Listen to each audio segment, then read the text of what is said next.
Hello, everyone, and welcome to our official going away party for Chuck as he retires after 37 years with the foundation.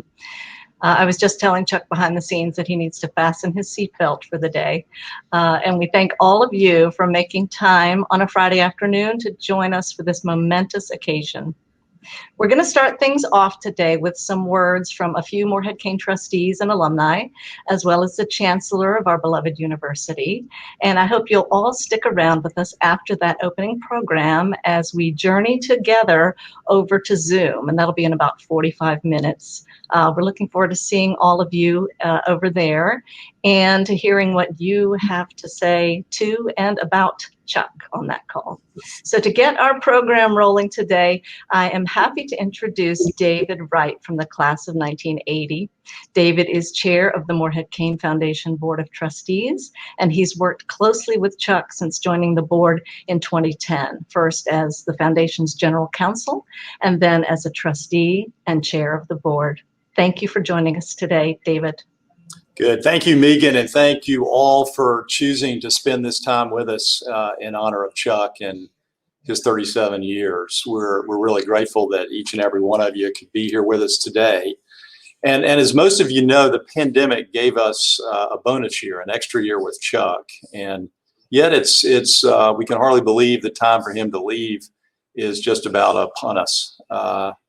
It's hard to know, Chuck, where to begin.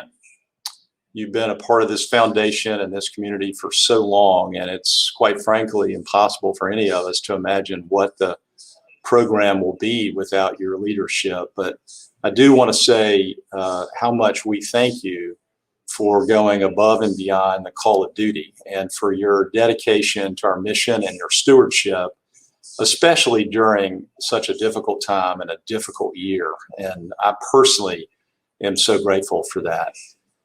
Your Moorhead-Cain journey began now, it's hard to say, nearly 50 years ago in 1973 when Plymouth High School in Washington County nominated you for the scholarship.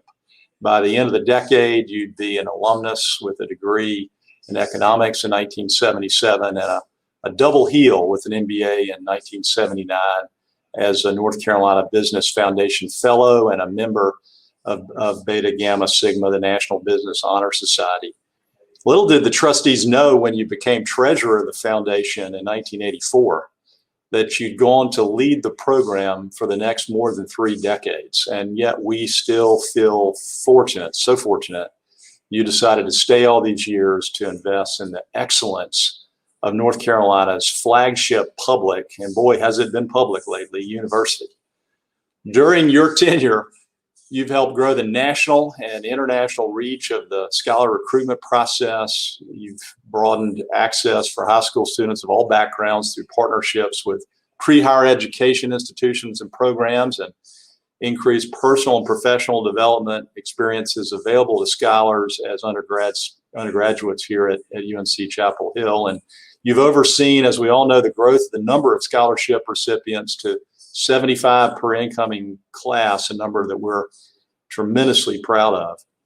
Last year, many of us were fortunate to see you be presented with the prestigious Order of the Longleaf Pine for your commitment to the university and to the state of North Carolina. And this award is the highest honor for state service conferred by the Office of the Governor, and so fortunate to be able to witness that with you and experience that with you, and the governor's personal conferral of that award last November. It was a great way to celebrate our 5th annual Day of Giving and the foundation's 75th anniversary. You've also received appropriately the Distinguished Service Medal from the UNC General Alumni Association's Board of Directors for providing outstanding service to the GAA and the university. And those accolades are well-deserved, but they can't register the countless hours you've dedicated to scholars and alumni as a mentor, a colleague, and a friend. And I would just say for all of those that are attending with us today, it's the behind the scenes touch as much as anything else, maybe more than anything else, that makes Chuck Lovelace so special and such a gift to this program. What gives me some peace about your departure is the fact that you positioned the foundation so well for long-term success, and you've always placed the program's work and mission first and foremost, as is crystal clear from your past 37 years of service. I was reflecting, that means more than 150 trustee meetings, and I can't even imagine. You've encouraged us to innovate. Thank you, to think bigger while offering important insights into the changing pulse of what scholars desire and need as students at UNC Chapel Hill, and you've helped us remain true to our values and our priorities. And from a Morehead-Cain scholar and alumnus to a staff member and executive leader, you've been a champion of the program and of Carolina and our great state. And on behalf of the board and on my personal behalf, I wanted just to say thank you so much for your service.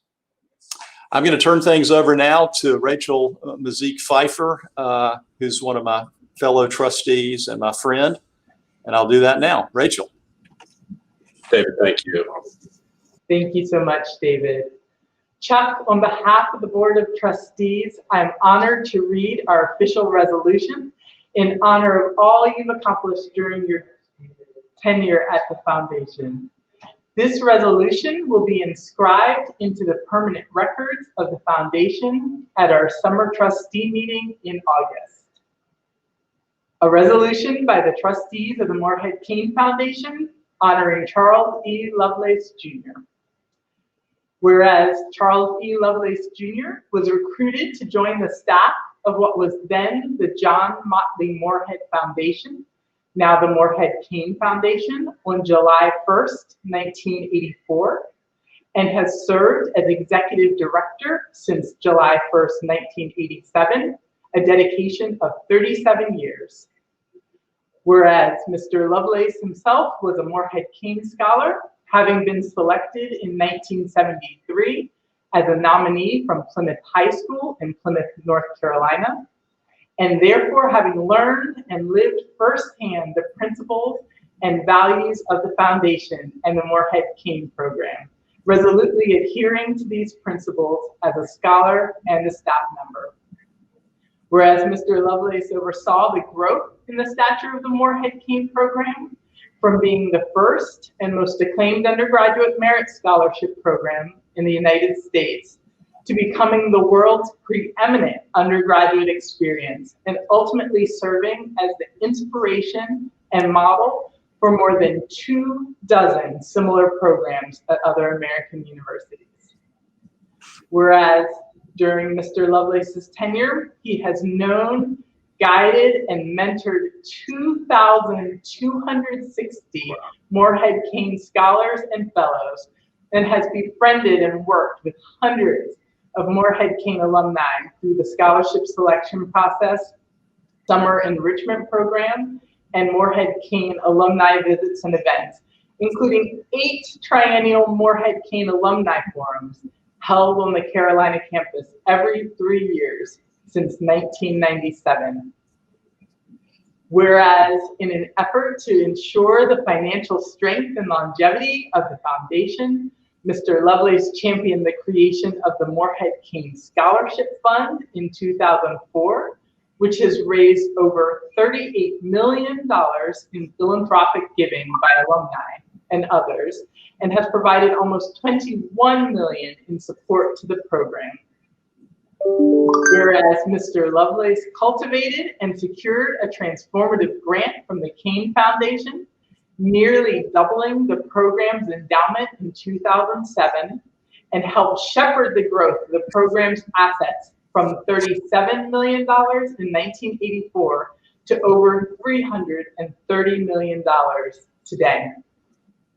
Whereas under Mr. Lovelace's leadership, the Morehead-Cain Scholarship Fund Board undertook an ambitious campaign in 2012 to raise $50 million in cash and planned gifts by 2018, a goal which was surpassed and readjusted to $75 million by 2022, the secondary goal having been achieved well before its deadline.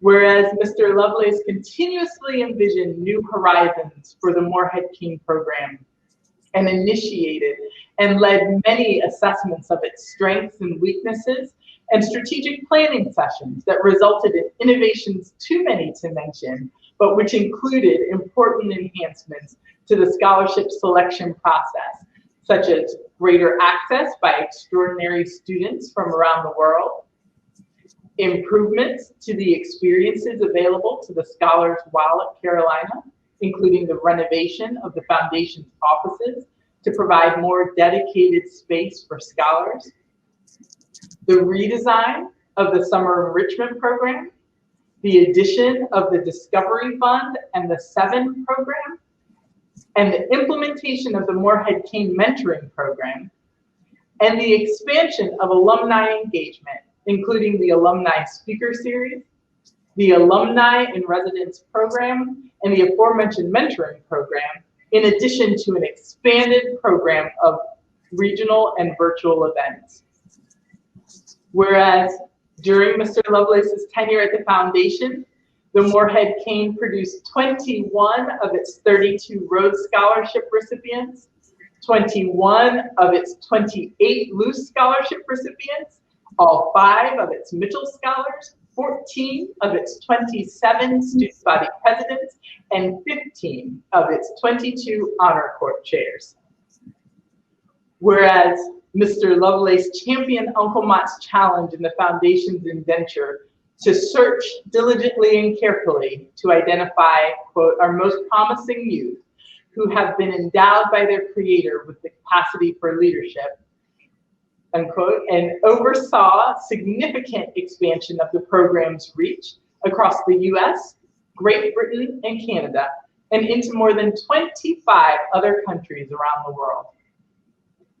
Whereas Mr. Lovelace has brought distinction to the Morehead-Cain program as a staunch supporter of the University of North Carolina at Chapel Hill, a prominent thought leader in higher education, a recipient of civic and university awards and citations, and a board member of corporate, civic, and nonprofit organizations throughout his distinguished career. Now, therefore, be it resolved that the Board of Trustees of the Morehead-Cain Foundation offers its most sincere appreciation to Charles E. Lovelace, Jr. for his service and dedication, and directs that this resolution be appropriately inscribed in the records of the foundation in permanent honor of a distinguished leader and beloved member of the Morehead-Cain community. Adopted this 25th day of June, 2021 by the Board of Trustees of the Morehead-Cain Foundation. Chuck, we are so grateful for your service. You have always demonstrated just an extraordinary ability to combine both long-term strategy with an openness to innovation, all while caring deeply for our scholars, of which I'm one. Throughout the last 37 years, your measured outlook, your relationship building, and your thoughtfulness have been invaluable to the trustees, to the Moorhead-Cain Scholarship Fund Board, and all of our alumni in conducting the shared mission of the foundation. And now, if you'll look over at your office door, you'll see David Wright with the framed version of this resolution that the trustees are very pleased to present to you as a gift, suitable for hanging in your home office. Congratulations. Thank you so much. It's awesome. Oh, that's great. I'd now like to introduce Dr. Kevin Guskowitz, Chancellor of the University of North Carolina at Chapel Hill. Chancellor Guskowitz, thank you so much for joining us. Great, thank you, and hello. It's great to be with all of you today to celebrate Chuck's remarkable accomplishments here at Carolina. Chuck, I want to say thank you on behalf of the university for your 37 years of dedication to the Morehead-Cain Foundation and to fulfilling the broader mission of the university. You and Karen have always put the university and our students above your own personal needs, and we are grateful. It's no exaggeration to say that Carolina would not be where it is today without the foundation and Chuck's contributions. Carolina is the leading global public research university, and I love to talk about that every day here on campus and beyond. And it's that for many reasons, but one of them is certainly because of the Morehead-Cain Scholarship Program. It is our leading undergraduate scholarship program, the first of its kind. And the foundation plays such an important role in sustaining and enhancing the excellence of our great university. Chuck has been integral in growing the program into a model for other universities nationwide, but he's also smart enough not to tell all his secrets. The extraordinary record of philanthropy, the creation of the scholarship fund, the transformative expansion in programming, Chuck's legacy is astonishing. We try to impress upon our students how important public service is to us. One day, they will be the leaders in their communities, using their talents to give back. Morehead-Cain scholars and alumni live by these values. Their leadership contributions play a role in helping the foundation support and improve the university that we all love. Perhaps Chuck's greatest legacy is the impact he's had on all those who have come through the Morehead-Cain program during his tenure and all those yet to come. The impact of Chuck's work will be incredible for generations. It'll reverberate across our state and nation through the accomplishments of Morehead-Cain alumni. And it's wonderful that so many of you are here with us today, either in person or virtually. And you are family. And I think that's what's special about the way Chuck has served over these past 37 years. I know he has a special connection to each one of you and treats you as family. And I've learned about how he takes the time to get to know each of you and your families. I've heard many stories. I've heard about a student of mine that didn't have the money to buy a suit for an interview. Chuck Lovelace was there to help. I've heard about students that needed to get home quickly to help a family member, or to be close to a family member who was ill. Chuck Lovelace was there to help. Even last night at Quail Hill, hosting a reception with a group of about 30 of our employees who helped run our COVID-19 testing program. The person that led that program, Dr. Amir Barzan, one of our superstar physicians, Morehead-Cain class of 2006. And Amir shared that when he was returning here to Carolina from Texas, 7 years after having graduated from Carolina, he met up with Chuck. And Chuck's first question was about family. How's your family? How are your parents? How are your siblings? And that's how Chuck has led this foundation and been an incredible role model for our students for over 37 years. So we need you, our alumni, our family, perhaps more now than ever. We need your engagement, your support to honor Chuck and an appreciation of his extraordinary commitment. If everyone here today, in person or virtually, would commit a small fraction of what Chuck has given our university over these 37 years, collectively, it would be one of the greatest gifts in the history of our great university. Many of you are already among our most dedicated and generous alumni, so thank you. Imagine what this group could accomplish together if you elected to take on one or more of the pressing challenges facing our university and the world. I know you would make Chuck even more proud than he already is of you. So on behalf of the University of North Carolina, Chapel Hill, I want to express my sincere gratitude. Thank you, Chuck, for your exceptional service to our university. Thank you, Karen, for being by Chuck's side and supporting us and Chuck along this journey. We wish you both all the best. And next, I'm pleased to introduce the Vice Chair of the Morehead-Cain Trustees, Tim Sullivan. Kevin, thank you. Thank you, Chancellor Guskowitz. Chuck, it's not an easy thing to try to describe all the things that you've done for this foundation. And I certainly don't have time to try to do that on a Zoom call. But as I think about your truly amazing legacy of impact at this foundation, I keep returning to 2007 in the months following that historic $100 million Kane grant. This was a pivotal moment for the foundation. This new endowment brought a chance to really revolutionize the program, not just by increasing the number of scholarships offered annually, which you did almost twofold, but also by enhancing and expanding the core scholar experience. This was a time that you, the foundation staff, the trustees, and the fund board thought deeply about the foundation's very mission. You thought a lot about the impact and the relevance of this program as the leading, really the defining merit scholarship in this country and maybe the world. And you put great strategic thought into the question of how you could and whether you should try to modify or enhance this program in significant ways. One of the ideas that came out of this period of strategic review was to establish a fund that would allow scholars to say yes to opportunities that would accelerate their life experiences and increase their self-awareness. This was the Morehead-Cain Discovery Fund. Since launching the fund in 2008, the foundation has granted scholars close to $1.5 million to pursue independent projects and travel experiences above and beyond those available through the summer enrichment program. And as many on this call can attest, the Discovery Fund has allowed scholars to experience an incredible array of opportunities.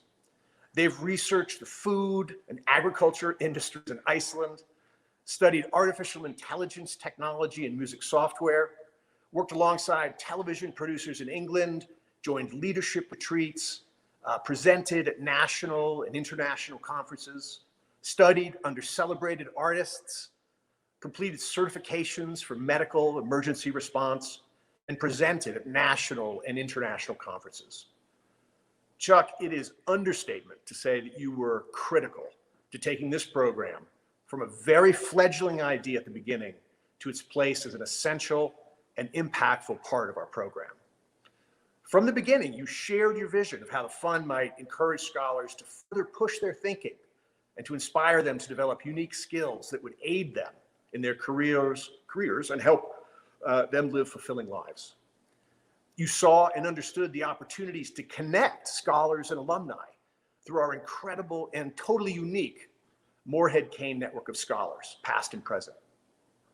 And you've been an active champion for the fund and how it can so enhance the scholar experience in a targeted and focused way. Honestly, Chuck, the Discovery Fund is just one example of how you've led this foundation with incredible strategic thinking and a focus on constant innovation and improvement. But it's a great example, so good that the board wants to acknowledge your incredible impact on this program, on the many lives of scholars, colleagues, and friends, and on this great university that we love by renaming the fund in your honor. The Discovery Fund will, from this moment forward, be known as the Lovelace Fund for Discovery, as a tribute to your tireless work in making this aspect of the scholar experience so successful. In addition, we are designating the first grant of the new Lovelace Fund to you, Chuck, so that you might seek some horizon extending experiences in the next chapter. You've always challenged scholars to tackle difficult issues, ask big questions, and boldly try new things. You shared with us before that this next phase of your life may in part be informed by pursuing what you've called intentional serendipity.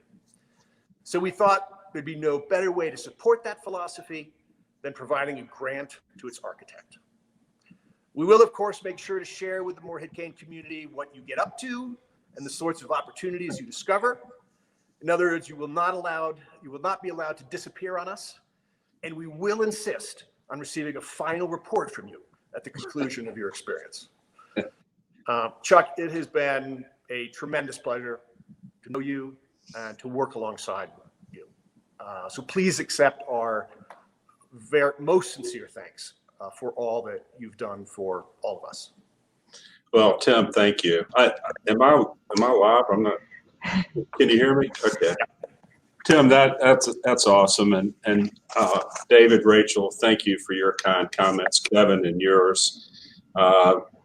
And wow, what an honor to have the Discovery Fund renamed. I remember so many people, including Steve Jones, who's here today, that really helped us get it started. and really thankful for them. I was just talking to Sasha Seymour yesterday in my office about the fact that the Discovery Fund was like the study abroad summer was so daunting because you're almost paralyzed by the freedom of choice you have.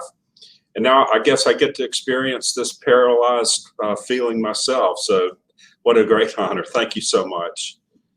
I really appreciate it. And for the resolution, I'm grateful. Kevin, thank you for your kind words.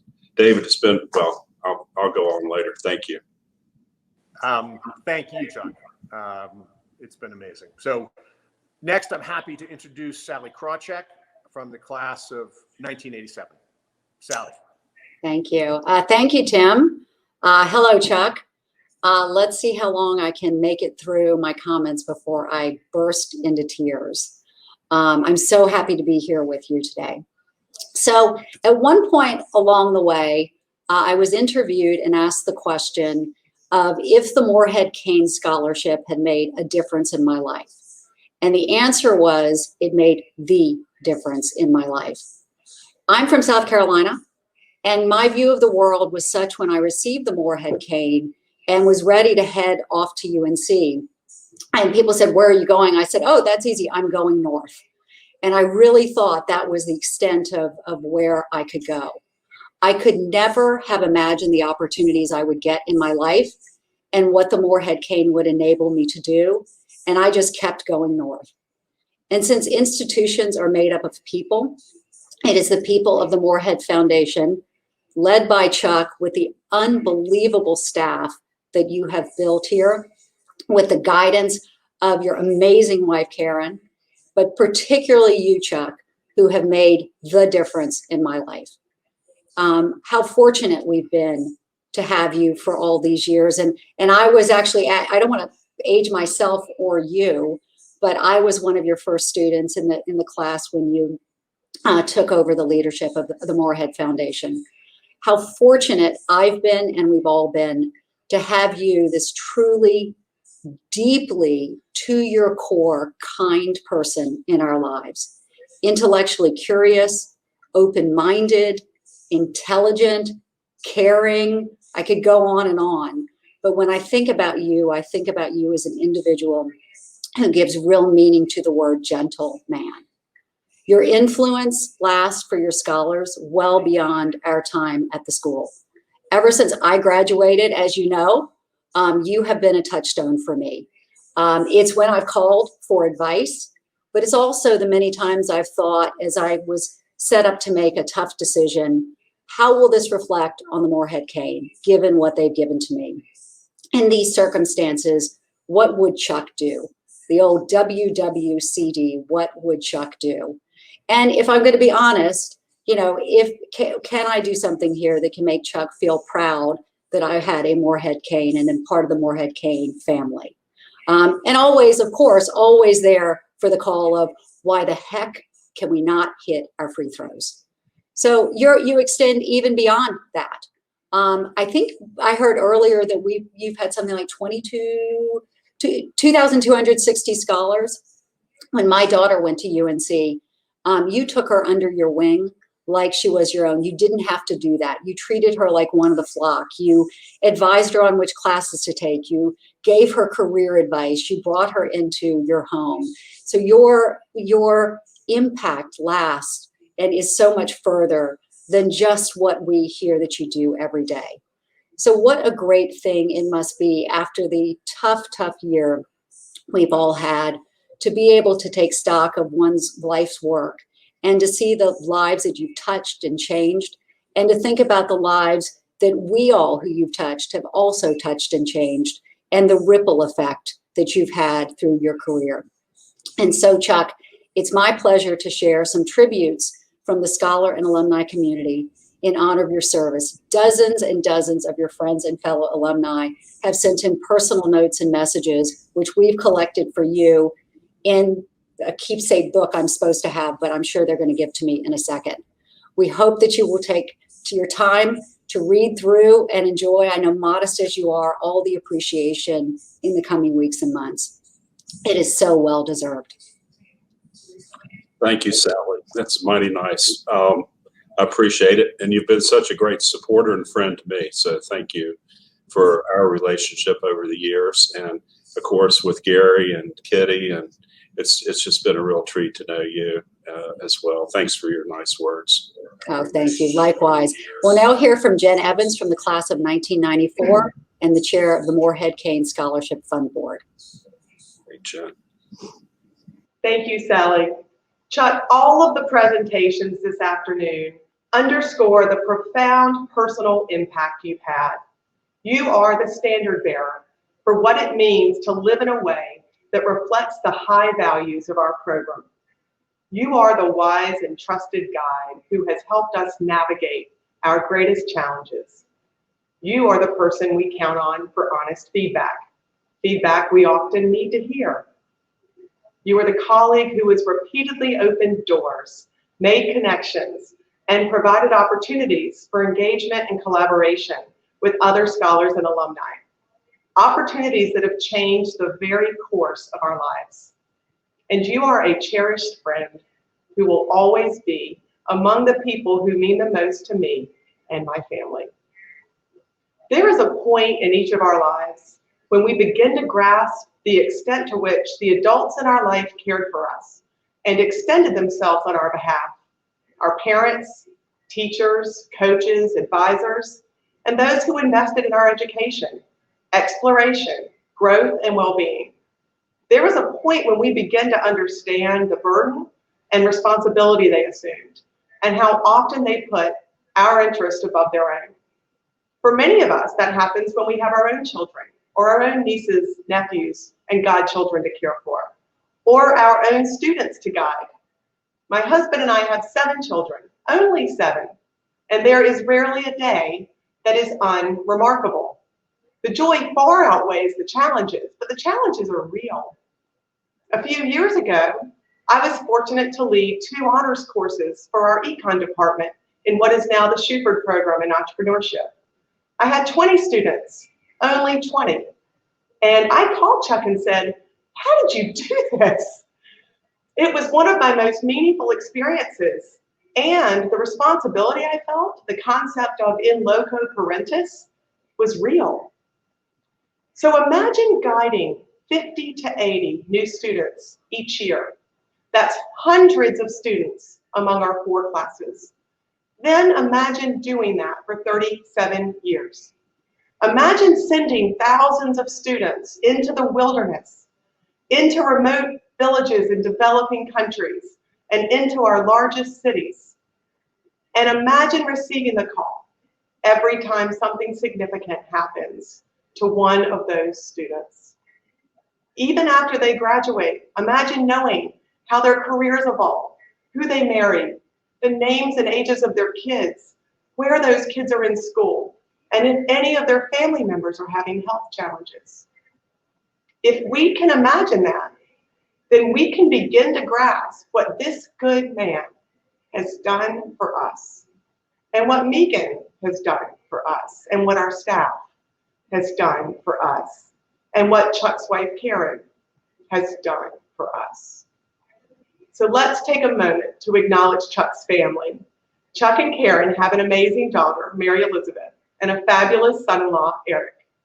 And they have thousands of students, Karen's students at Durham Academy, and each of our scholars in their extended family. As I said last November on the Day of Giving, this foundation is as much Lovelace as it is Moorhead and Kane. So Chuck, we celebrate and are grateful for you and your family, and we celebrate the freedom that you and Karen can finally experience now that you are empty nesters after this long and wonderful journey. Over my 12 years working closely with you on the fund board and now as a trustee, I've observed firsthand your deep and abiding commitment to our scholars and to ensuring that Moorhead-Cain is a lifelong journey. You now remain on that journey as an alum of the program and as our cherished Executive Director Emeritus. The best way for us to honor you is to return to you some of what you have given to us. So we commissioned a song that will play behind our closing video to capture our sentiment and a few memories that you've shared with us over the years. Enjoy. So I talked to a lot of CEOs who claim to be great innovators and transformational leaders. But the truth is, very few of them have innovated as much or transformed their organizations as profoundly and successfully as Chuck has.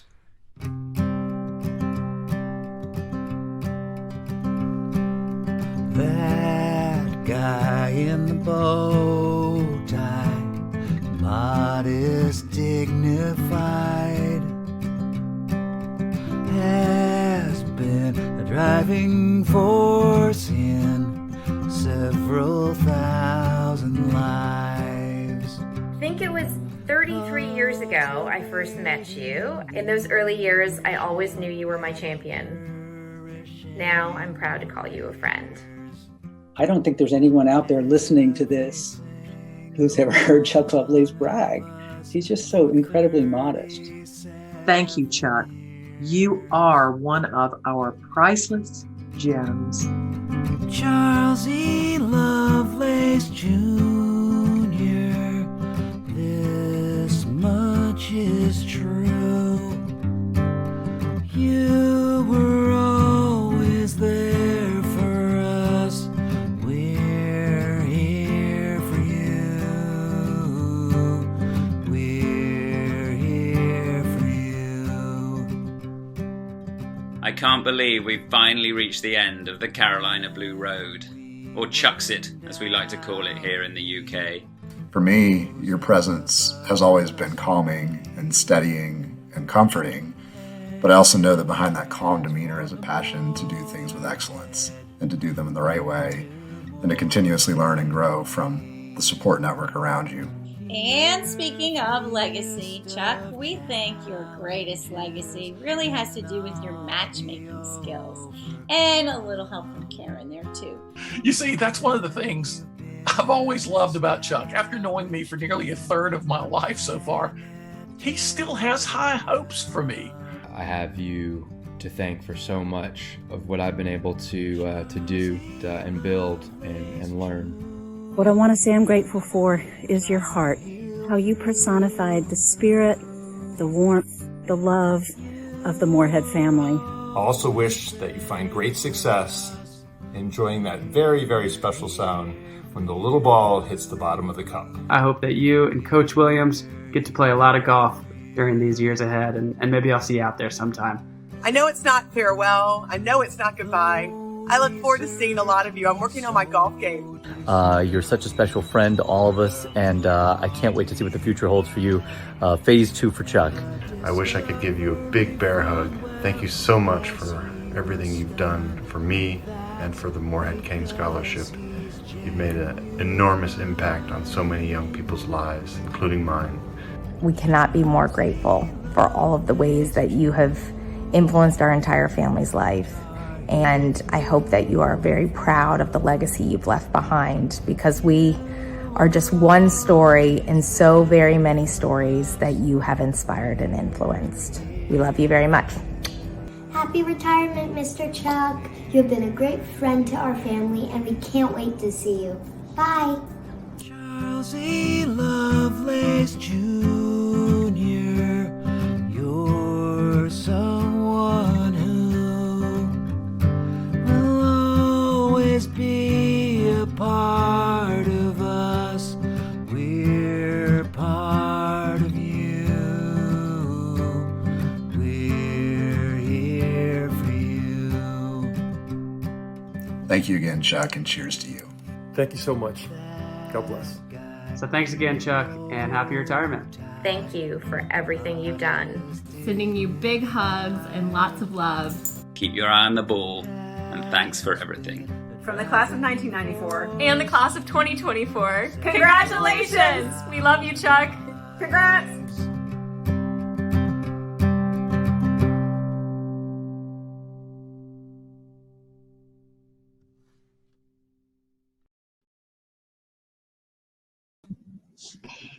Oh gosh.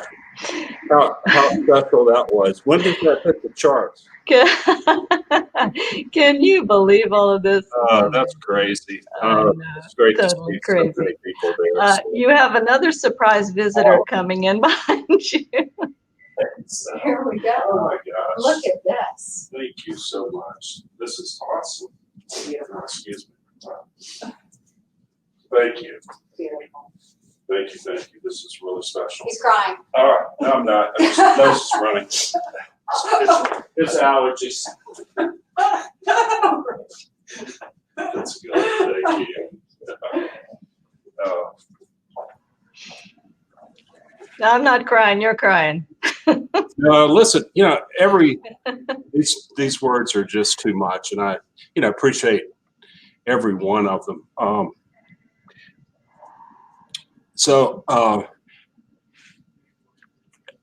Everybody on this call knows the exact same things can be said about Megan. And, now, shh.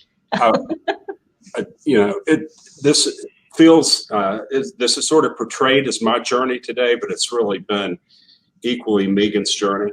And we've done it together, and usually in harmony, occasionally not, but usually in harmony. And certainly her love for the scholars and her interest in the program, her commitment to its quality, helped and rubbed off on me, and I hope I rubbed off on her in some ways. But this is really a celebration of you today, Megan, as well. Thank you. All that we've accomplished over the years. That is too sweet. And yeah, I know my question to you just coming out of the video is like, can you believe all this? It's amazing. Oh my gosh. But I also want you to know that there are a lot more testimonial videos that we weren't able to squeeze into the highlight reel. We used Andrew Patterson's Greenfly platform to allow people to upload videos for you. So you have some happy hours ahead going through all of those. And it's a good thing you're retiring because you're going to need the time. A lot to read and watch. I know you've got lots to read too. And I want to join you too in just giving a huge shout out of thanks to all of our speakers today for their kind words. All of them, of course, very well deserved. And I want to add my congratulations on the Discovery Fund renaming. How cool is that? I mean, after we went up and did all of the ideation sessions after the Kane grant, and then you just really were the one who championed the growth and the success of that program. So it's really only appropriate that that facet of the program will have your name. And we are looking forward to receiving applications for Lovelace Fund grants from now on. So I'm looking forward to that. Wow. I also have a little treasure I wanted to share with you that I found during our massive photo digitization project. I know you remember Emily and I going down to the basement and getting all these photos. And I kept finding great pictures of other alumni and trustees and all these great photos. And I thought there's got to be one of Chuck from his finals weekend.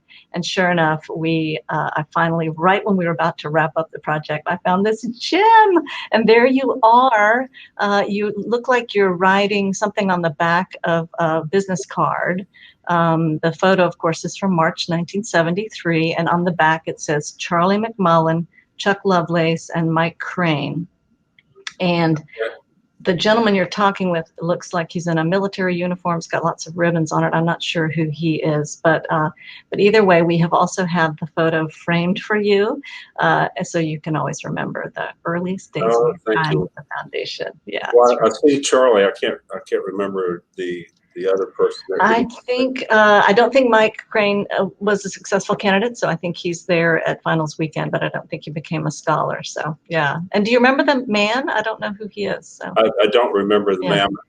I don't remember the moment at this point, but I do know how absolutely clueless I was that whole weekend, and it was a good thing I didn't know what I didn't know because. Well, you were madly taking notes, that's for sure. So, well. But I'd love to know what I was trying to do. But I hope it wasn't brown nosing in some way. Never. Megan, Well, there's a lot of people out there that I want to thank. I don't know. yeah. Well, this is your spot. I think if you would like to say thank you, this is a great time, because in just a little bit, we're going to journey on over to Zoom together. So this was your moment, and that's the end of sort of our program, and would love to have you say a few words of thanks, and then we will transition to Zoom. Well, it's not going to be, there's no way I can do what I'd like to do, but I'll do that over time. And that is to thank all the people that are here today and those that aren't here today that have supported me and helped our career, helped build the incredible staff that we have today. And it's really been an interesting journey, particularly these last couple of years. I mean, as you know, this is the longest retirement in the history of the university. And I know you all are tired of me retiring, but I'll let you know there's only one more event at the end of July that we'll do another celebration, and that'll be the end of it. No, that's a joke. But there are so many people on the staff over the years that have helped Megan and me develop the program and bring it along. Certainly in more recent years, Steve Mahalik has just been a rock for me and the program. I don't know what we could have done without you, Steve. The current staff is just incredible. I feel so fortunate to be working with such a great number of colleagues and to have had so many great colleagues over the years. We've had a lot of fun, and we've really been committed to the work in a unique way, I think. The trustees goes without saying. Ken, I know you're there with Tim Burnett and David today with Rachel, Peter Larkin. The trustees have just been incredibly supportive to give us the autonomy we needed to develop the program, but also to the discipline to make sure we stayed within the ropes. And that support is felt every day, and we couldn't have done it. Keith Cowan is here, who followed Frank Craighill and helped us start up the scholarship fund. I was just talking to Keith a few minutes ago about what an amazing run it's been that we've had together, and just where we were when he came on the fund board, where we are now, and just how much help the alumni have been to really buy into the program and keep it going in a unique way. So I'm so grateful.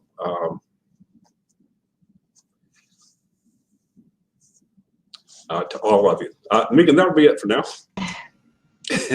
Wonderful. Oh, Chuck, so great. And again, as I said, very well deserved, all of this. And I would love to invite everyone now to journey with us across to Zoom. You've either received a Zoom link in email from me, or you can find it on the MC Network event page just below the YouTube link. So we will see you all over there in just a few minutes.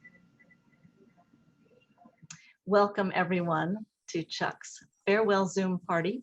To get us started today, we've invited Tim Burnett from the class of 1962 to share his Chuck stories. Tim is a trustee emeritus of the foundation, having served on the board for 15 years, from 2001 to 2016, and as chair for the final 10 years of his tenure on board. I'm sorry, vice chair for the final 10 years. Tim has known Chuck since Chuck started at the foundation back in 1984. Tim, welcome. Thank you, Megan. At least I do need to thank you for having me follow that event, which you did not indicate the powerful speakers and message. So I'm at a loss for words, which is not usual. But thank you. Thank you for having me. And Chuck, thank you for still being online, which is brave of you. A New York theater critic was reviewing the opening of a Shakespeare's King Lear. And in that commentary, he commented that in the role of Lear, the actor played the king as if his partner had just played the ace. And I see nobody caught that. I see that that's very much how I feel right now, following that group. But at any rate, while we're on the subject of Shakespeare, as opposed to Mark Antony, I have not come to bury Chuck, but to praise him. And I thought, well, that will be easy to do. But in fact, that's what's been going on for the last 20 minutes or so. And Chuck, all I'd like to say is that by now you ought to feel like a pancake does when it's had syrup poured all over it. I had a lot of notes about Chuck, all of which have been covered already, so I won't go through that. But let me take two items you may not be aware of, and then I'll turn the mic back over to Megan. First, it is urban legend, but unfounded, that Chuck originally found in a woven basket among the bulrushes on the banks of the Roanoke River, just outside Plymouth. And I can tell you that's not really so, even though it's urban legend. A lot of people believe that. But what I can tell you is sort of how Chuck's first exposure to the Morehead-Cain program came about. It begins in 1973. A high school senior in Plymouth, North Carolina, was spotted sitting in a chair beside the road with headphones on and all kinds of audio recording equipment. And this was a science project, but apparently he sold his science teacher that his project was worthy. What he was doing was recording the noise made by the logging trucks that were grinding by his location on their way to these pulpwood trucks on their way to the paper mill. And I think that's remarkable that he was discovered in that important role, but it obviously gave you a sign of how much of an audio engineer he wanted to be, because those of us who've been around the program a long time are not surprised to see Chuck's feet sticking out from under a table where all the electronics is beneath it, and he's making sure everything's wired up. So he's really been an engineer for a long time. The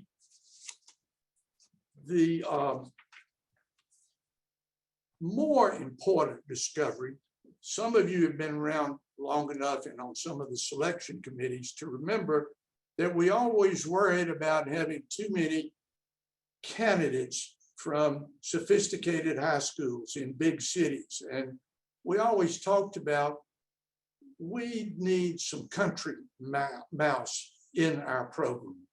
And in 1973, they found one in Plymouth, North Carolina.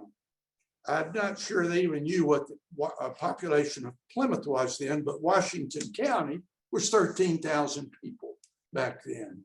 And the size of the county, the audio expertise of the guy measuring the pulpwood trucks coming by was a compelling reason for the selection committee to move Chuck along in the process.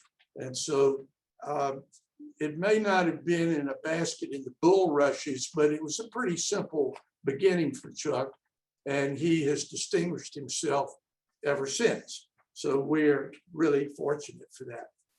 However,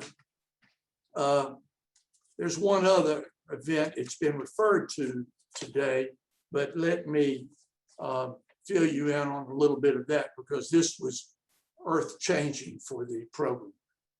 Alan Dixon called Chuck one morning and said, there's a lady up here in Linville named Mary Kane, and she has told Alan that her family wanted to start a program not unlike the Moorhead program. And Alan graciously volunteered to send Chuck up to Linville and begin a series of meetings with really Mary Kane and talk about how that could be done. And Chuck made multiple trips up there and very carefully said, you've got to go through these steps, and we'll be glad to give you some advice, but It's got to be done by people there in Texas. One day I was sitting in my office and the phone rang, and it was Chuck. And he said, you got a minute? And I said, yeah, where are you? It sounds like you're in the car. And he said, I am. I'm driving back from Linville. And he said, are you sitting down? And I said, yes. And he said, well, I've been with Mary Kane most of the day, and her level of frustration with all the steps and hoops that have to be gone through to get this program, like the Moorhead program, set up in Texas, have sent her frustration factor off the chart. And she finally said to me, let me ask you something. Why don't we make this simple? Why don't we just take this big bundle of Kane money and add it to the Moorhead corpus and run the program from Chapel Hill? And I said, I'm glad I was sitting down. I was in shock. And I said, Chuck, how much would that mean to the foundation if that were to happen? And he said, Tim, it would probably double what we were able to do. Our corpus would go up that much. We're talking about that kind of money. And I said, Chuck, I hope you got both hands on the steering wheel. Drive carefully. Don't mess up. I'm going to faint.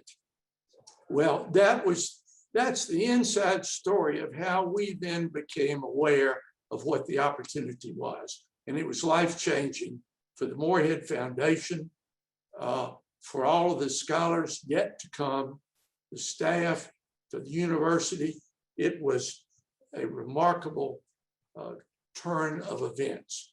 And I can assure you, he'll never say it, but if Chuck hadn't been the emissary sent to get that conversation started and then continue with it, and then be here to give his own board, as well as the Kane side of the equation, the confidence they needed, if Chuck hadn't been here, it would have never happened. And so that's a little more highbrow than counting trucks on the side of the road in Plymouth, North Carolina, but it gave a huge boost. Now, Chuck, that's enough from me. You and I have told so many stories over so many years. What I need to do is get off this Zoom and let other people who want to share with you. But I'm proud to be here. I'm proud to know you, and I'm proud of all you've done for us. Thank you, Tim. You've been a great friend and great mentor, great supporter. Thanks for everything.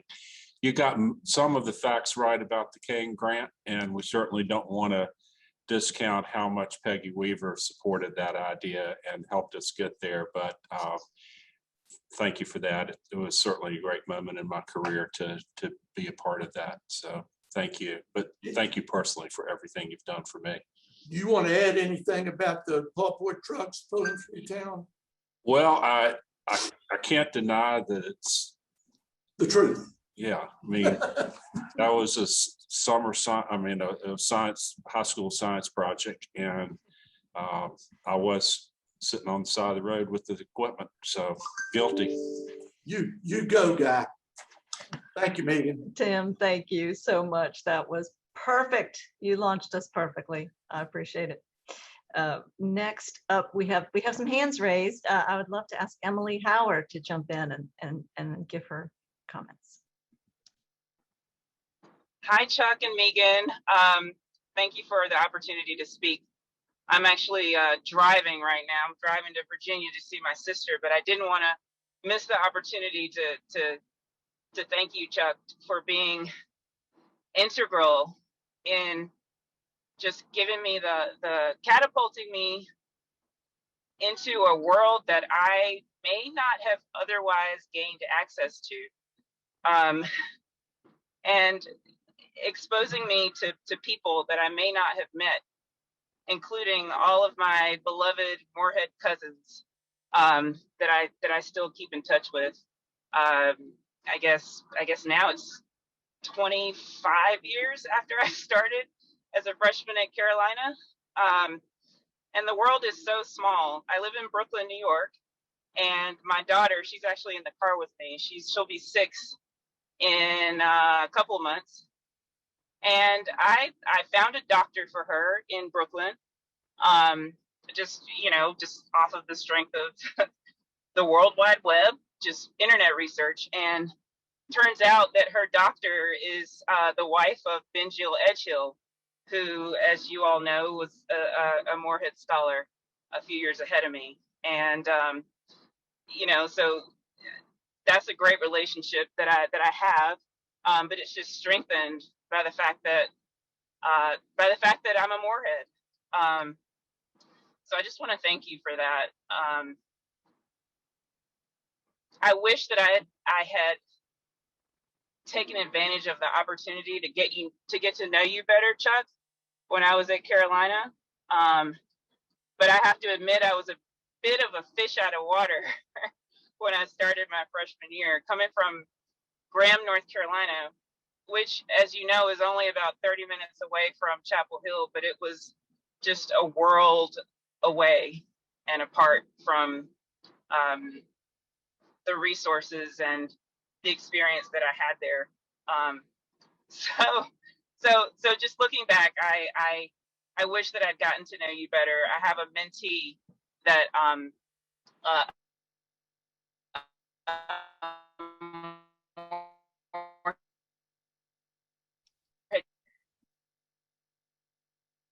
Emily, you're cutting out on us a little bit.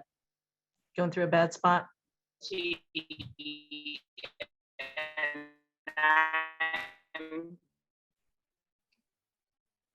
I'm encouraging her to really utilize the resources that she has at her fingertips in the foundation. Can you hear me?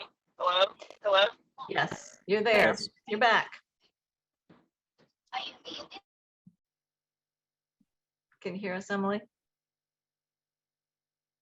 She must be in Virginia where the That's right. That part of line is not Virginia. good. That's right. Emily, thanks so much for those comments, and I hope to see you soon. It's been a while since I've seen you, and I hope our paths really cross. Yeah, you missed her when she dropped by the foundation before the pandemic. We know that, and you weren't around, Chuck. But I'm glad we got the chance to see Emily. Next, we'd love to hear from Jonathan Reckford. Hi, Chuck, and it's great to see so many familiar faces online. It is very bittersweet. Just congratulations. Thank you for your servant leadership. It is so crystal clear through all the years that it has always been about the mission and the students and the university for you. And I'm just grateful for all the ways you have made all of us and our university stronger and better. I'm excited for you. I know faith is an important part of your life, and you've lived that out. In the words of those famous theologians of the Eagles, you can check out, but you can never leave. And you will always be part of a very big family that you have created. And I count on staying in touch. But thank you. God bless and Godspeed. Thank you, Jonathan. Really appreciate your friendship. Well, Jonathan, thank you. Dana Bray is next. Thank you. It's so lovely to be here. Yeah. And I have what I think is a very Chuck story that probably a lot of people may relate to. It was my junior year, and I had this amazing internship with an environmental nonprofit in Africa planned for the coming summer. It really fit in with my studies, and Chuck and I had talked about it a lot. I was very excited about it. And I then went through a really bad relationship breakup in my life. And the person that I had broken up with was going to be geographically near the place where I was going to do this fantastic internship. So I didn't tell Chuck the whole backstory, but I ran into the foundation. I said, Chuck, I've had this revelation. I don't need to go to Africa to work with the environmental nonprofit. I need to go to Spain and study ceramics. And I, knew nothing about ceramics. I knew nothing about Spain. And Chuck, in his very calm, kind, supportive way, he said, Dana, whatever you think is best, I will support you, making it happen. But this is a little out of character. So why don't you just give it a week, think about it, and come back and see me in a week. And, and then we can talk about it again. So I thought about it. I calmed down and I thought this is going to be a great internship. I went back to Chuck. I said, I'm going to Africa to work at the environmental nonprofit. I had an amazing experience. I work at an environmental and animal nonprofit today. And it's just a small story about all of the guidance and the kindness and the calmness that you share with so many of us. And you probably don't even remember these moments, but they're big moments for all of us. So thank you so much, Chuck. Thank you, Dana. It's great to see you, and I really admire the work you're doing now. Thank you so much, Dana. Jody Beasley is next. Wow, what a group you've assembled, Chuck and Megan. Just amazing to see this group of people together. And Dana, some of the words you said, his calmness, his grace, continually supporting and enabling. The funniest little vignette that I have that I remember is I was sort of starving myself in a summer in London on the budget that I was initially given with the other couple of scholars. And I think I wrote the letter back saying, my gosh, I need some help, a little more of a stipend for the rest of that summertime. And Chuck, I think it was you that sent me back a very simple and understanding response, and with a little bit of an increment. And wow, if I didn't already feel indebted to you and the program, boy, I did in that moment deepen how indebted I felt. So I really appreciated the support in the moment. Megan, I remember one day I walked into the foundation office and you were leaning over the printer or something and working on solving a problem like you always were doing. And I had no idea what day of the week it was. It was Ash Wednesday. So I'm helping you figure out how to get some ash off of your forehead because I assumed it was from the printer.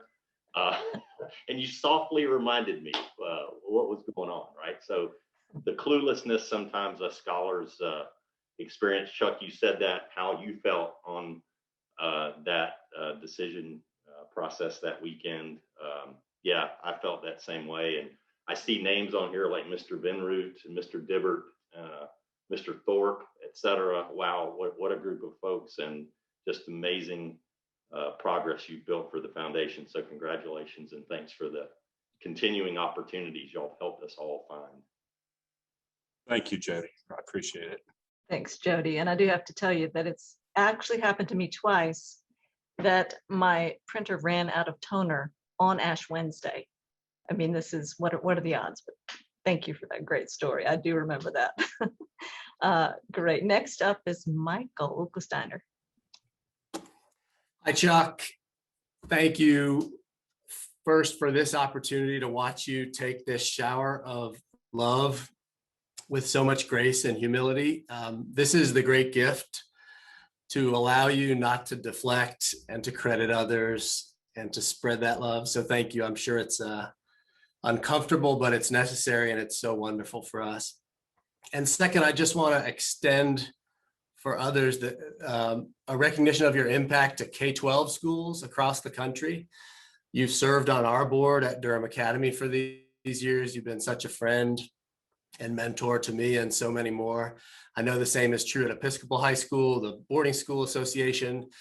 We think about the impact at Carolina. I think we know about the impact at other universities, but you've actually helped change what K-12 schools do, how we prepare our students, what matters in K-12 schools. And I know that a big part of that comes from Karen. You've had insight into what happens in first and second grade classrooms, but your impact has been broad and deep and really touched a lot of us educators of younger children.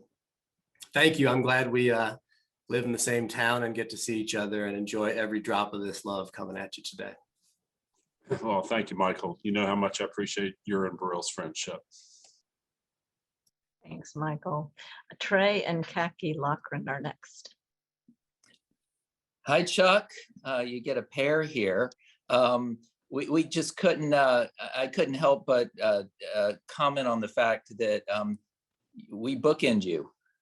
So I was fortunate enough to be in your first class as director. You took over at a very challenging time and you did it with incredible strength and grace and presence and leadership, and Kaki's in your last class. So, well, I guess kind of sort of your last class, but we're so happy to be able to bookend and know you from beginning to end in this, and the impact that you've had on both of us and the Loughran family.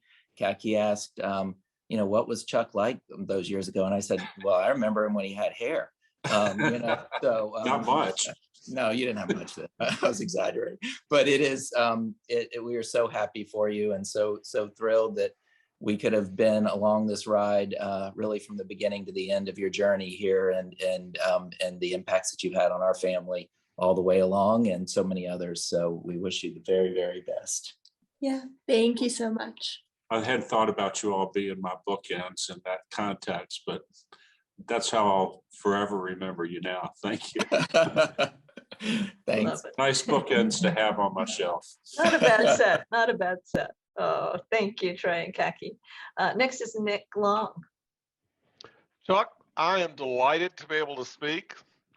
I'm one of the other country mouses that came along. I was a year after Chuck, but I wanted to remind you, first of all, of the Town and Country restaurant in Williamston, North Carolina, where all of Eastern North Carolina, when you went for the Moorhead interview, the regional interview was always there.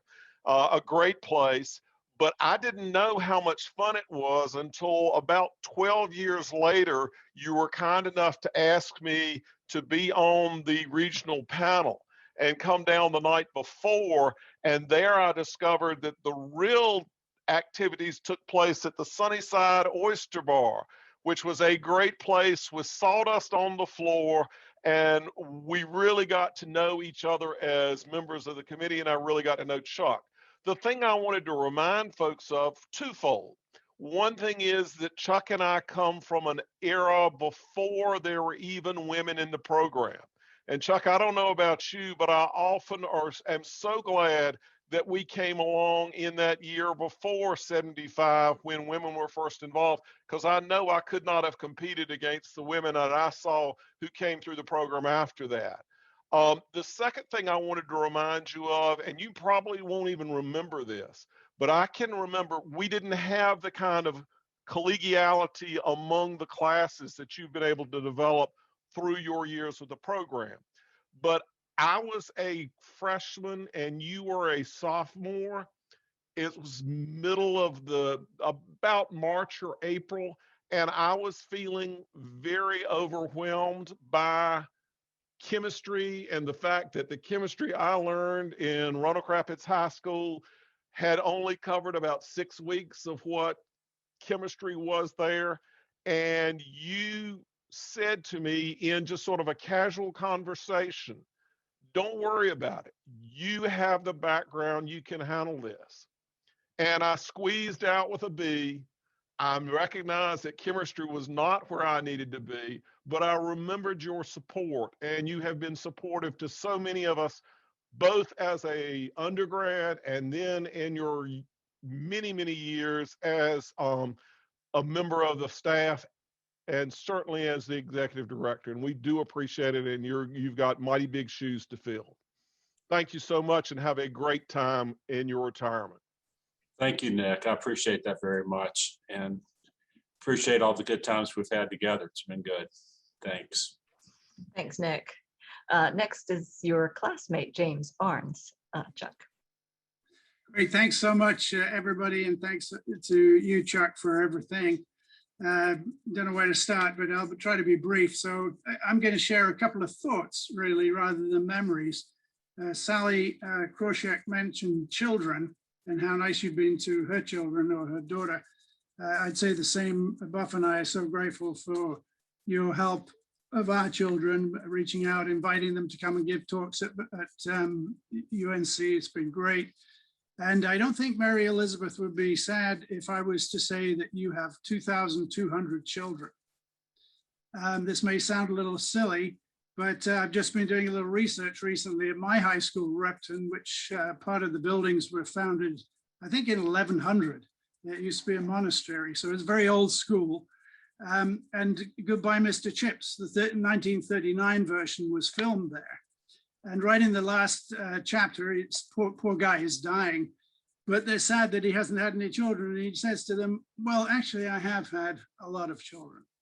And I think you have too, and you'll continue to. So I want to thank you for the help you've given our children, and encourage the future help of all the rest of us kids who are out here. Secondly, I'd like to raise a challenge, and that is around the number 7. I think the number 7 is probably the most significant number that I'll remember your sort of time as leader at the Morehead-Cain Foundation. Firstly, you're a class of 77, and that was a heck of a class. Secondly, there's the 7 Torps, which are amazing. And with this in mind, I'm thinking your target of 60% should be 77%. It occurs to me if each of the 50% make one phone call to somebody who didn't give, we'd be at 100%. So is there any chance we could get 77% giving from everybody? I think we can. I'm looking forward to chatting with you more about the rest of the fantastic Lovelace award that you've been given. And thank you again. You're the best. James, thanks so much. Really appreciate your friendship, despite the fact that you married a Dookie and you sent one of your children to Duke. Just teasing. Greater. Next up is Emily Johnson, class of 05. Thank you, Megan. And Chuck, I just want to take a moment to tell you thank you for all that you've given the scholars and the whole community of the Morehead-Cain Foundation. And I wanted to tell a quick story that I think might sound familiar to a few people. And I've seen it actually echoed in some of the comments. The chat is incredible, Chuck. I hope you'll have a chance to read it, I'm sure, after this. But I was a bit of, in Megan's words, a traitor as well. And after undergrad and some adventures in Europe, found myself at Duke Law School. And one day while I was at Duke Law School, I decided I need to come, back home to Chapel Hill because Carolina and Duke were playing in the Dean Dome. And so in the crush of humans at the Dean Dome, who did I see but Chuck Lovelace? And he hadn't seen me in years, right? It'd been maybe 5 years or so. I was in a 3L and spent a few years in Europe. And I, reached out to him across the mass of people at the concession stands during halftime. And immediately he saw me, you saw him recognize me. Emily Johnson, how are you? It's so lovely to see you. How's your family doing? How's law school? He knew who I was, where I was, and what was going on. So Chuck, you always made us feel like we were known and that you were home and that Carolina was home, even when we were across the aisle at Duke. So I really appreciated that. That was just a moment to show, how much you recognized us and remembered us and kept in touch with us. And thank you so much for that and keeping in touch with us over the years. And I can't wait, Chuck, for your, I think you're pickling things these days, right? You're a YouTube talk pickler. So I'm looking forward to, the Chuck Lovelace brand of pickled products. Thanks, Emily. I'll be sure to bring you some up to New York. They are good, I can attest. Thank you, Emily. Jonathan Justice is next. Hey, thanks, Megan. So I can't believe Emily just said what she said, because I don't know Emily. We're 10 years apart. And yet I was going to say exactly the same thing, but I'll tell you, what it means to me, Chuck. So spring of '91, I was actually interviewing for another scholarship at that lesser school 9 miles down the road. And I went straight from that selection process, drove over to the Carolina Inn for the first day of finals weekend. And I walked into the lobby and you crossed the lobby straight towards me. And you said, Jonathan Justice, Chuck Lovelace, nice to meet you. And I got to tell you, I was super intimidated, because back in those days, you couldn't Google someone and find their face. I think we'd given headshots. And, it occurred to me, your level of dedication and focus and commitment to have gone through all of those headshots and memorized, the face of a generic looking, 19-year-old kid. And, it struck me because, over the next 4 years, obviously saw you a good bit. Over the last 25 years, regrettably, I think I've seen you maybe half a dozen times, several times when you came up here to New York to visit us. But I got to tell you, what Emily said is true. From that very first moment in the Carolina Inn And every other time since, you make me feel known by you, known in the moment, known what's going on in my life, my wife's name, and I won't put you on the spot and ask you that now, but it's funny. I often think about the Moorhead as a ballast, as a guide, particularly in moments where you're questioning things, you're having maybe a tough time with whatever aspect of your life it is, and I think about the Moorhead standard, but there is a higher standard for me, and I just want you to know that I think about this. It's the Chuck Lovelace standard. It's knowing people, making folks feel like you know them and care about them, and that it's sincere. And I never told you that. Wish I told you that sooner, but I'm telling you today, and I hope that you'll remember that. Jonathan, thank you. That means so much. I really appreciate it. I'm glad to see you doing so well. Thank you. Thank you so much, Jonathan. Appreciate it. Next up is Elias Clark Campbell. How's it going, everyone? How's it going, Chuck?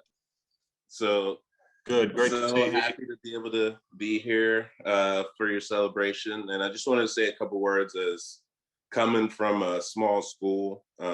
Chuck clearly understood the challenges and how intimidating it could be to have all of the amazing scholars around. And so I just remember him saying, don't worry about what everyone else is doing.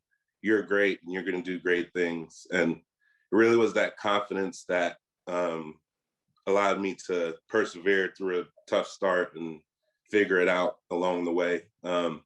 And it also was him who suggested that I do my public service summer in a different time because I had issues with my actual passport being born in Costa Rica. But he suggested that a public service summer in education might be a good experience. And lo and behold, it's the experience that's really the core of everything that I'm doing now. It was a teaching program in Southern California. So I learned the importance of education in what I wanted to do, but also a beautiful place that I could do it in. So now I'm able to work with a new age Grammy Award-winning group of music producers, developing a new type of education in the entertainment capital of the world. And it's really the confidence from Chuck and him steadily always being like, look, you're great, like never doubt yourself. So just the importance of that among the talent that the Morehead-Cain provides.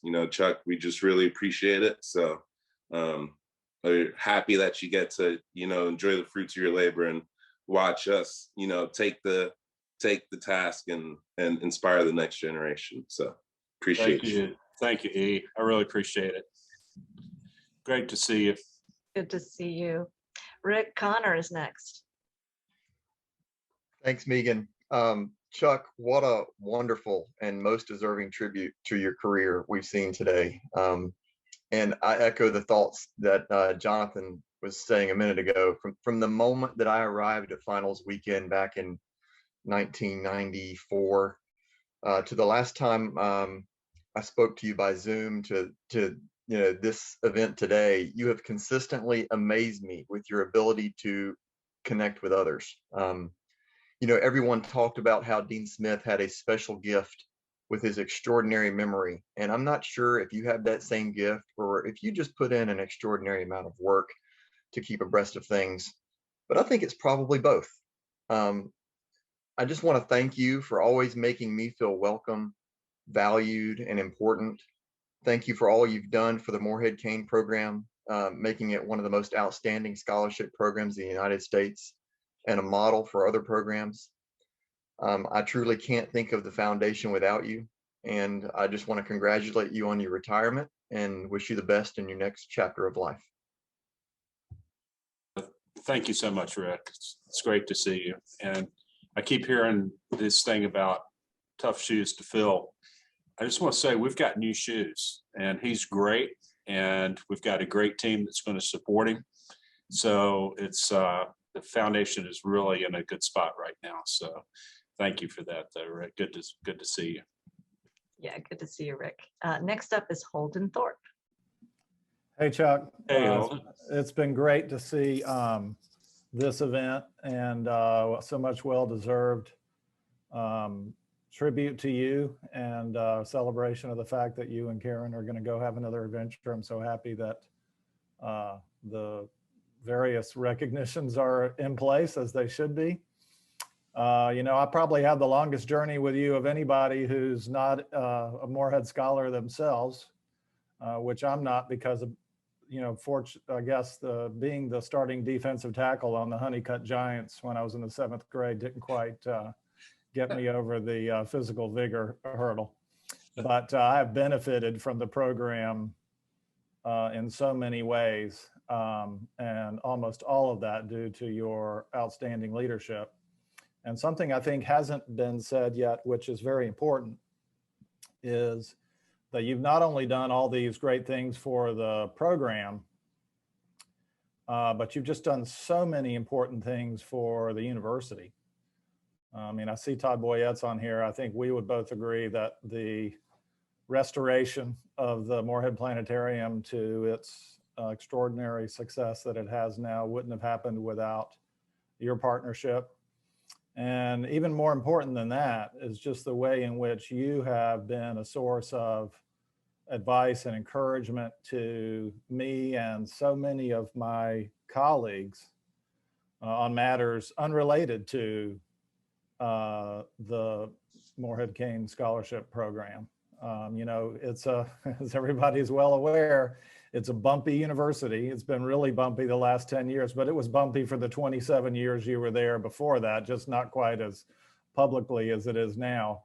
And I and James and Kevin and Carol and Bill and Paul, we all relied on you to be a source of wisdom and someone who deeply embraces the true meaning of the university and why it's there and why it's important. So on behalf of all of us, I just want to thank you for, of course, what you've done for the program, but what you've done for Carolina. It's really, really been extremely important to me personally and to the institution. Holden, thank you for that. That means so much to hear it from you in particular. I love the time that we partnered here in the planetarium building, and you've been such a great supporter of the program over the years. I just can't thank you enough. So it's, we miss you in Chapel Hill. Hope you all come back soon. And thank you for being here today. Yeah, it's an honor to be here today. Thank you so much, Holden, for joining us. 2 more folks, and then we will wrap. We have Robin Hadley next, who I think was at WashU at the same time as Holden. So coincidence. Absolute coincidence. But again, I think another just an asset of that UNC Carolina connection.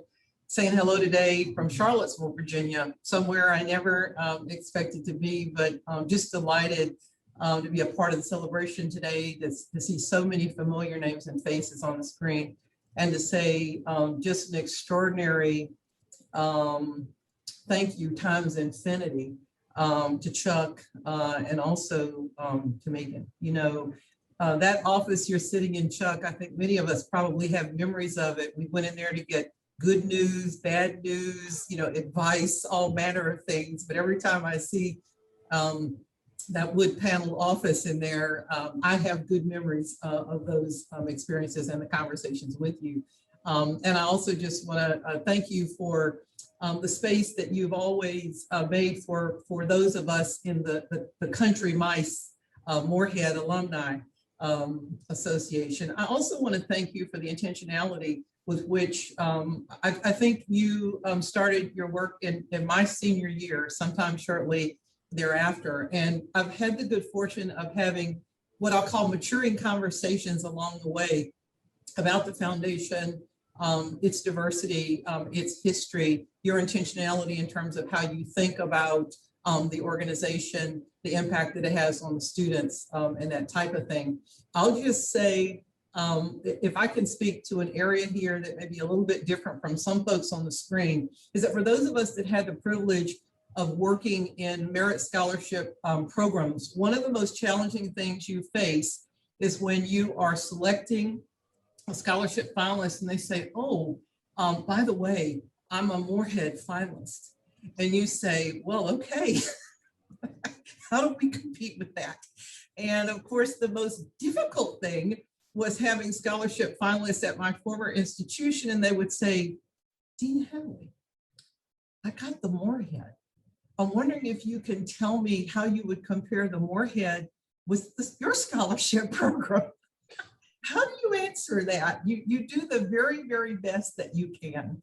I think in maybe one instance, now without fail, I think every year we had some students, a few who were finalists for scholarships in Durham, other places as well as Chapel Hill. But in most instances, we lost those students to Moorhead because it is just an incredible program with an incredible staff and an incredible system of explaining, I think, what you get as best one can to a 17-and-a-half-year-old, what you're going to get in your 4 years, as well as in your alumni experience. So the very first year that we had scholarship, the scholarship finalist experience, I remember texting or emailing Chuck and Megan as I was pacing the halls, checking the rooms, making sure there was enough Kleenex on the table and that everybody had water. And again, I just want to thank Chuck and Megan and the team just for the professionalism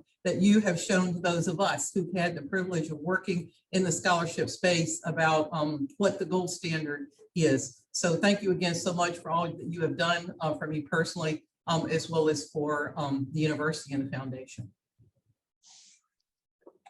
Thanks, Robin. Appreciate your comments and I appreciate your friendship. All best up there in Wahoo land. We're going to come see you.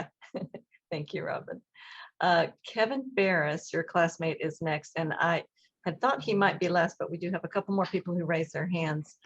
I mean, I hate to cut off all this fun, so I'm going to just keep going a little bit longer. So Kevin, you are no longer last.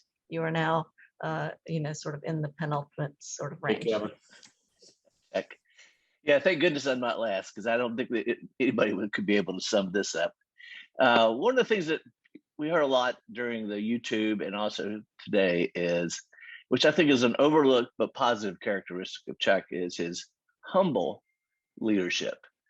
And I've got a good example of this from a few years ago, right after Chuck became the executive director.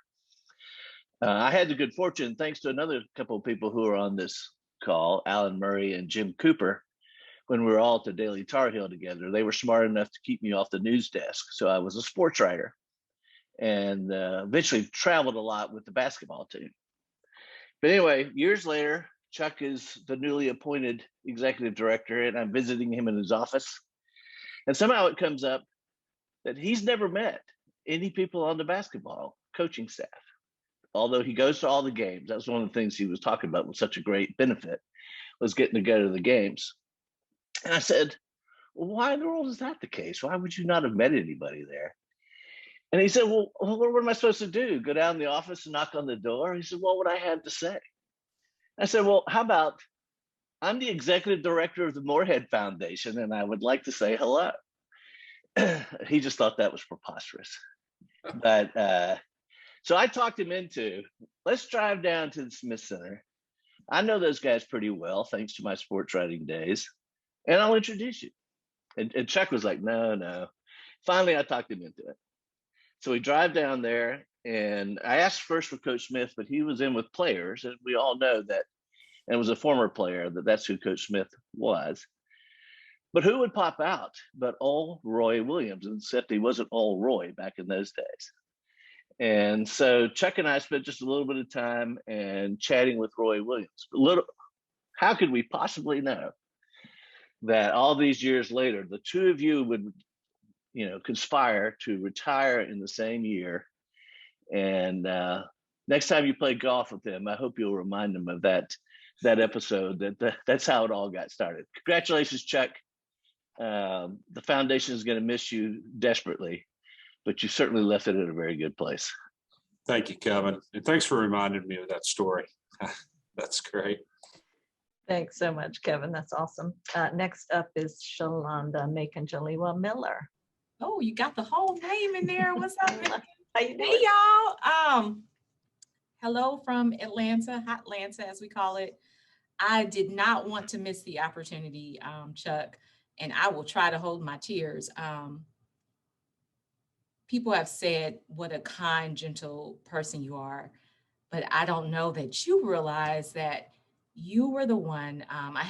You all don't know me, but I had a real tragedy while I was in school there. I lost someone very dear, very suddenly, and contemplated taking some time off.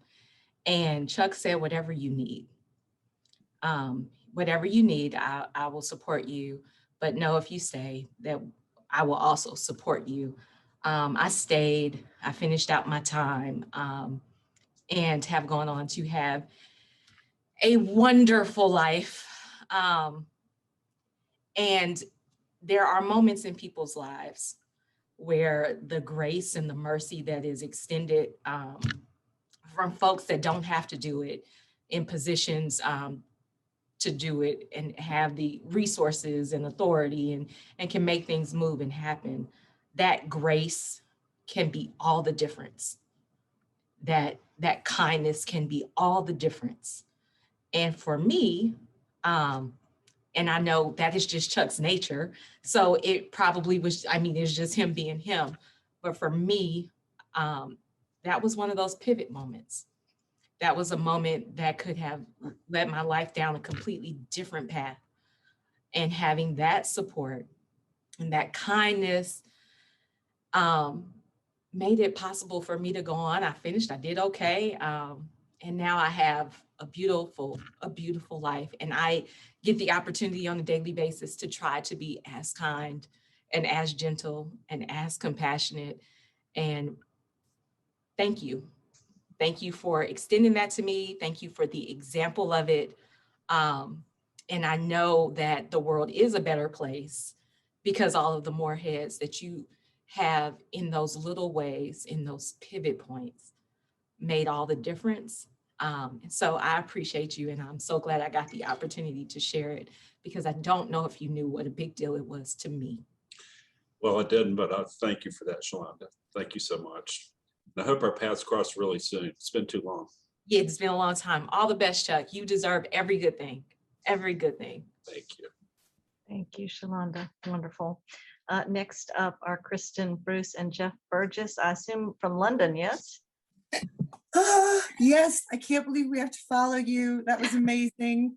Beautiful. Chuck, words can't express, and Megan, how much we have to thank you for. I have my marriage in part to thank you all for, as just representing Moorhead couples. Really happy you helped put us together. I think you may remember when we started, we weren't maybe the most likely pair. Jeff, who wouldn't wear shoes to class, and I looked like little preppy Sue, whatever. Anyway, it's been a fun journey, and it was actually the summer that you flexibly allowed Jeff to change his summer program that we fell in love. You may not remember this, Chuck, but I asked if I could do not my travel study, but go to Middlebury and study Russian, and you and Megan said yes, and we fell in love writing letters to each other that summer. And now we have 3 big kids, the oldest of whom goes to Duke. Okay, just erase that part. But they all have English accents, and people get extremely confused when we're in lines in airports, when we used to go to lines in airports. But I would echo everything people said. And actually, I will just, particularly the part about home, both of you really always created a safe space. And I think I'm so emotional today. Battery. I think I'm so emotional today because somehow I feel like some of that home is getting stripped away, even though I know that's not true. But I just want to thank you. I thank you for the courage that you helped inspire in both of us to take big chances, to take big risks. I guess one of which was for somebody who didn't have a passport till she was 18 to move to London, to follow her then boyfriend to Moscow, and then we were married by then. But anyway, and also to leave banking and become a priest. Like, who knew? But it's been a fun journey, and we tribute the incredible support and flexibility and love and gentleness and sense of home that you both have given, because that makes it safe to go big. So thank you so much. And we will be there this summer. We're going to look you up, even though we don't know exactly where to find you anymore, but we're going to figure it out. No, I'll be easy to find. So I look forward to seeing both of you. And I know Megan and I really have appreciated your friendships over the years as well. So thank you. Yes, we will have Chuck's coordinates and we will make sure you get to him. Can't wait to see you all. That's great. Another classmate, Jonathan Bender, is next. Chuck. Hey, Jonathan. So, hey, Chuck, this is really just to say hi. I'd be remiss if I didn't. And Megan, thanks for letting me hop in. I had the privilege to be both a classmate and a fraternity brother. So really none of everything I've heard today, which has been so extraordinary, is really a surprise to me. It's the kind of person Chuck is. And I will say that I barely recognize the foundation from what it was when we were there, Chuck. I mean, you have truly transformed it. It's a completely different beast. I mean, summer enrichment was an idea in somebody's head, and look at it now.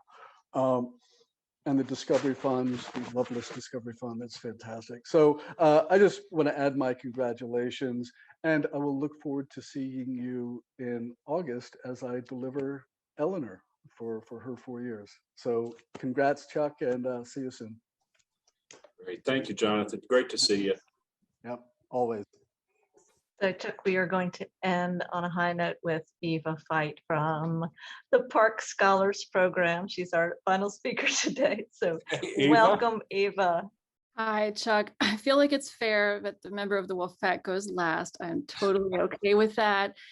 And I really appreciate the warm welcome. And I want to build on what Robin said. So I am with the Park Scholarships Program at NC State. Chuck, as you well know, because you have mentored and supported me and so many of us others in the scholarship profession for many, many years. You have helped found and launch programs. And it really is quite astonishing when folks would think, well, we should be competing, we should be competitors, and nothing could be further from that. Of course, you and Megan both have just been incredibly supportive, and I know you know that. I want to say a public thank you, and that I personally will really miss your mentorship and your support. It's made a difference for me, and I know many have here said that you impacted them and those that they impacted. And as I think about the students that I've been able to work with and the work that we've done in the Park program and so many of the other scholarship programs that you have supported, there's no question that your reach, of course, goes far beyond the couple thousand that you've known directly to the ones that I've worked with and the ones that many others of your peers have. So Chuck, thank you. Your reach will go on. Your reach will outlive you. Your reach will be an enormous legacy. And I'm incredibly grateful to have been able to have learned from you and with you. Well, you've been a great colleague, Eva, and I'm still around. So let me know if there's anything I can help you with. And continued great success with the Park Scholarship Program. You've built that into a really great program as well. So congratulations to you. Thank you, Chuck. That was a lot. Great. And I actually lied. I had written a name down and I got carried away with my hands raised. Craig Holt would like to say something, and he actually is going to be our final speaker. Thanks, Craig, for your patience there. No, Megan, thank you for the opportunity. It's been so rewarding just hearing all these stories about the lives that you've impacted, Chuck. So I finished in '82, so it's before Chuck's time as executive director. But one of the things that's always been most important to me about Moorhead, now Morehead-Cain, is that it's a family. And Chuck has understood the importance of making sure that he includes all of the family and reaches back to all of the family. I think it was Jonathan Justice who made a comment about Chuck studying the pictures of candidate and making sure he knew everybody. Well, I think Chuck apparently must study the whole alumni directory as well, because he came up to me just like he did you, Jonathan, and we hadn't met before, and he made sure that he introduced himself and re-welcomed me to the Morehead-Cain family. So Chuck, I appreciate all you've done over the years and taking the program to new heights and new levels. And it's just, again, wonderful to see and feel the impact that you've had on all these lives. The one thing that I will hold against you is, I think it was homecoming 2019, my Moorhead classmate Calvin Harris and I came by specifically to see you, and David Greer said that you had some lame excuse like a daughter's wedding or something that that you had, you weren't around. But other than that, Chuck, you are a one in my book, and I really do thoroughly appreciate all that you have done to maintain and grow the program. So thank you. Craig, that means a lot. Thanks. And I do remember the story of you all coming by that day. Sorry about that, Craig.